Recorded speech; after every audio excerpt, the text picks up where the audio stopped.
네, 여러분 5월입니다. 지난주에는 어린이날과 어버이날이 있었죠. 5월은 가정의 달이라는 말이 있는데요. 올해는 특별히 어린이날 100주년을 맞이한 해라고 하더라고요.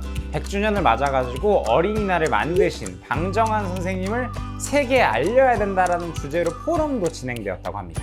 이 방정환 선생님은요, 어린이도 한 명의 인격으로서 대하시면서 그들에게 자유와 성장을 위한 터전을 제공해야 된다라고 말씀하셨다고 합니다. 지금 들었을 때는 되게 당연한 것처럼 들리지만 일제강점기였던 그때 당시에 이런 어린이 인권 운동을 펼치셨다는 것은요, 참으로 놀라운 일인 것 같습니다. 이렇게 인터넷에 어린이날 이렇게 검색을 해보니까 이런 것도 나오더라고요. 가수 아이유님이 어린이날을 맞이해서 1억 원을 기부했다라는 기사가 있었습니다. 꼭 100주년이기 때문이 아니라 매년 꾸준히 해왔던 기부라서 더 놀라운 것 같습니다. 이 아이유님의 기부금은요, 저소득층이나 한부모 가정 아이들을 위해서 혹은 어린이를 위한 시설 보수에 사용이 된다라고 하더라고요. 저는 어린이가 아니지만 어린이날은 왠지 이런 가슴 따뜻한 소식이 많다라는 게 참 기쁜 것 같습니다. 또 8일은 어버이날이죠. 여러분 어버이날에 부모님들께 선물 하셨나요? 참 부끄럽지만 전 이런 거 잘 못 챙겨 들었던 것 같은데요. 선물을 준비하려고 좀 인터넷 찾아보니까 어버이날에 최악과 최고의 선물이 나오더라고요. 여러분 최악의 선물은요, 바로 책입니다. 네, 마음을 담은 책 선물 나쁘지 않다고 생각했는데 막상 받는 부모님들의 반응은 생각보단 좋지 않은 것 같고요. 최고의 선물 1위는 뭘까요? 네, 여러분 현금입니다. 매정한 것 같기도 하지만 실용성은 최고이지 않나라는 생각이 듭니다. 그래도 자녀들이 주는 선물이라면 뭐든 기쁘게 받습니다라는 답변을 덧붙이는 설문 참가자분들이 계셨다라고 하는데요. 진심이라고 믿어야겠죠? 여러분 근데 그거 아시나요? 이 어린이날, 어버이날 말고도 부부의 날이 있다고 합니다. 5월 21일이라고 하는데요. 둘이 하나가 된다라는 뜻으로 21일이라고 합니다. 어린이날이나 어버이날처럼 공휴일은 아니지만요, 법정 기념일이라고 합니다. 이런 거 보면요, 역시 5월은 가정의 달이 맞는 것 같습니다.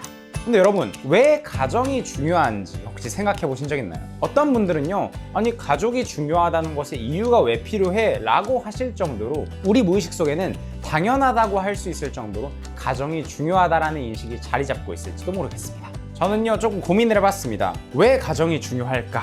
네, 그러다가 문선명 한학자 총재님 참부모님의 자서전에서 가정이 중요한 이유를 찾을 수가 있었습니다. 문선명 선생님 참 아버님의 자서전 내용에 이런 제목이 있는데요.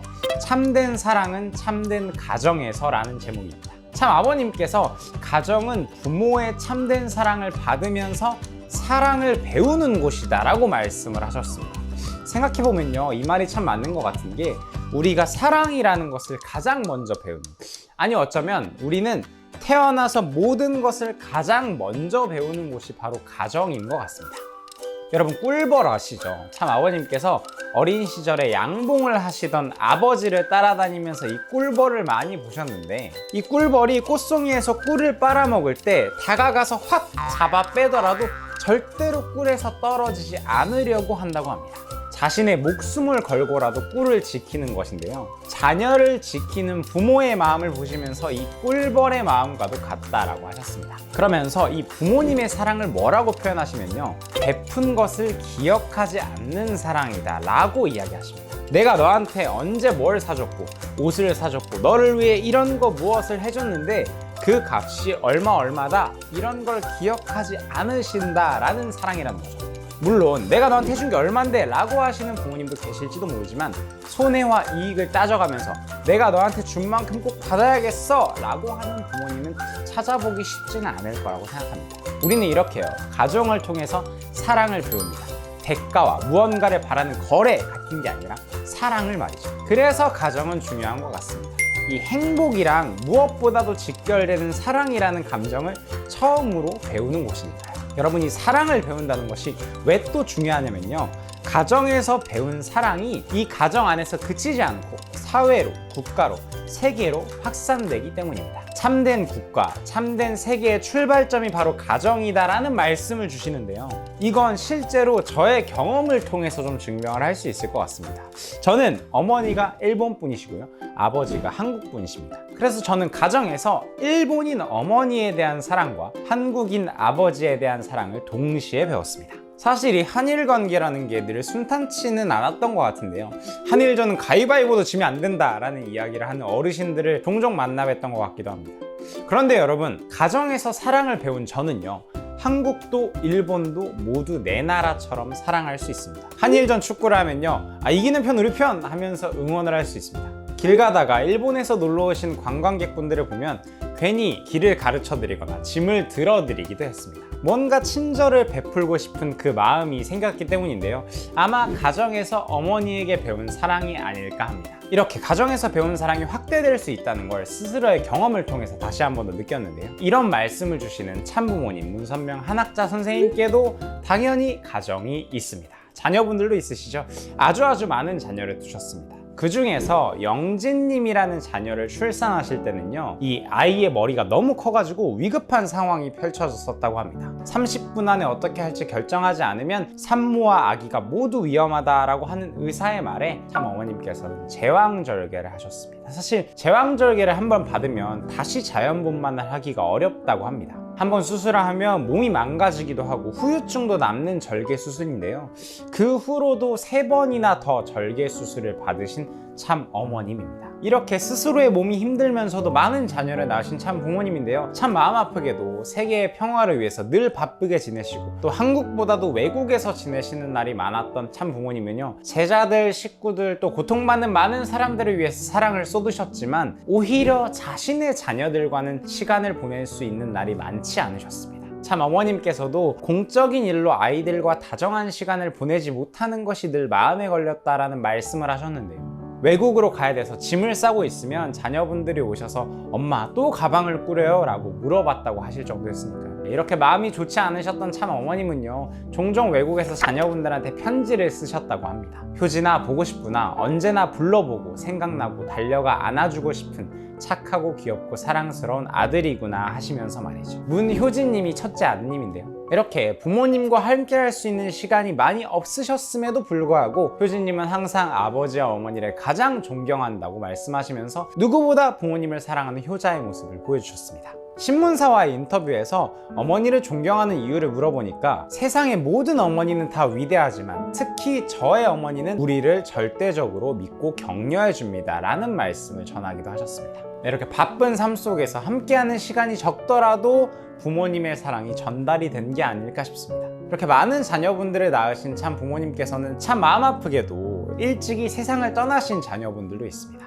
흥진님이라는 아드님은요, 참 아버님과 참 어머님을 지켜드리겠다라는 마음으로 늘 주의를 지키셨던 분입니다. 이 냉전 시대에도 막 공산주의 국가들을 방문해서 평화운동을 펼치셨던 두 분이기 때문에요, 언제나 생명의 위협이 있었다고 합니다. 협박과 암살을 시도하는 그룹들도 있었고, 그런 참부모님을 늘 곁에서 지켜드리겠다라는 마음으로 잠도 안 주무시고 직접 경호하셨던 흥진님입니다. 네, 그런 흥진님은 일찍이 세상을 떠나셨습니다. 미국에서 함께 활동하는 동생들을 태우고 운전을 하던 흥진님은요, 건너편에서 달려오는 대형 트레일러와 사고가 나셨습니다. 그때 그 순간 흥진님은 핸들을 오히려 자신이 트레일러와 부딪히는 방향으로 꺾으시면서 후배들을 살리고 자신은 하늘나라로 가셨습니다. 이 가정에서 배운 사랑, 참부모님께 배운 사랑, 베푸는 마음을 목숨을 잃는 그 순간에도 실천하신 흥진님이라는 생각이 들었습니다. 여러분, 이렇게 가정에서 나누고 느끼는 사랑은요, 아까 말씀드린 것처럼 세상으로 확산이 되는 것 같습니다. 사랑을 배울 수 있는 장소, 또 사랑을 나눌 수 있는 사람으로 성장할 수 있게 만들어주는 장소가 바로 가정이기 때문에 가정이 참으로 중요하다라는 생각이 듭니다. 가끔은 현실에 어려움이 있어서 그 사랑이 가정 속에서 느껴지지 않을 수도, 혹은 오히려 내가 사랑을 배우지 못한다라고 느껴질지도 모르겠습니다. 그렇지만요, 어떠한 형태로든지 간에 가정 안에서 사랑을 느끼고 배우는 건 맞는 것 같습니다. 당장은 각자의 어려움이 있어서 시간이 조금 걸릴지라도 말이죠. 여러분, 개그맨 정영돈님 아시죠? 정영돈님의 어머니도 세상을 떠나셨는데 그런 어머니께 남긴 영상 메시지가 참으로 감동적이어서 좀 소개를 드리려고 합니다. 이 정영돈님은 한 방송에 출연하셔서 어머니의 젊은 시절을 향해서 보내는 편지를 씁니다. 젊은 시절의 어머니인 거죠. 뭐라고 얘기하냐면요, 엄마 진짜 잘 들어요. 엄마는 40에 고혈압으로 쓰러지십니다. 그리고 3년마다 고혈압으로 쓰러지시거든요. 그 중간중간에 쓸개, 자궁, 맹장을 떼어냅니다. 그러니까 잘 생각하셔야 됩니다. 또 50대부터는 당뇨, 고혈압으로 고생하시고 60대에는 심근경색으로 또 고생하십니다.